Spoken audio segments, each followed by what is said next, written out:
ជំរាបសួរទៅដល់ពុកម៉ែបងប្អូនដែរឥឡូវថ្ងៃនេះខ្ញុំបានឆ្លៀតពេលចុះពីភ្នំពេញមកសួរសុខទុក្ខពូខ្ញុំបង្កើតនៅខេត្តត្បូងឃ្មុំពូបានទៅពេទ្យម្សាពូណោះបាទហ្នឹងហើយខ្ញុំបានផ្ញើថវិកាមួយចំនួនឲ្យគាត់ទៅពេទ្យម្សាឥឡូវត្រឡប់មកវិញហើយមកដល់គាត់ទៅវិញទៀតឥឡូវថ្ងៃណាទៅពេទ្យណាត់ទៀតថ្ងៃពុធទៅទៀតហើយបាទហើយត្រូវចាក់អីចាក់គីមីអូចាក់គីមីយើងកាត់ cancer មហារីកអញ្ចឹងអូ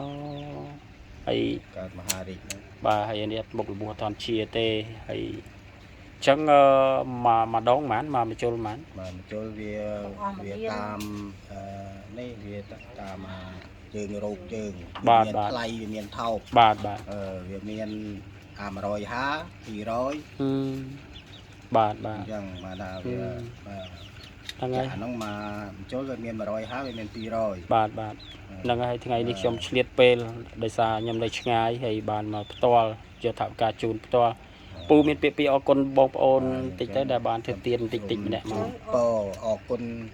និកជនទាំងអស់បងប្អូនទាំងអស់ដែលបានជួយធ្វើបុណ្យធ្វើទានចំពោះពូដែលមានខ្វះថវិកាទៅពេទ្យបាទសូមឲ្យក្មួយរស់ស៊ីមានបានតិចតិចជុំបរិការងារអ្វីឲ្យបានសម្រេចដោយសេចក្តីប្រាថ្នាទៅសាធុអរគុណទៅដល់បងប្អូនសប្បុរសជនទាំងអស់ដែលបានធ្វើទានមកហ្នឹងហើយជួយដល់ពូខ្ញុំហ្នឹងហើយឥឡូវគាត់ខ្វះខាតណាបងប្អូនហ្នឹងហើយ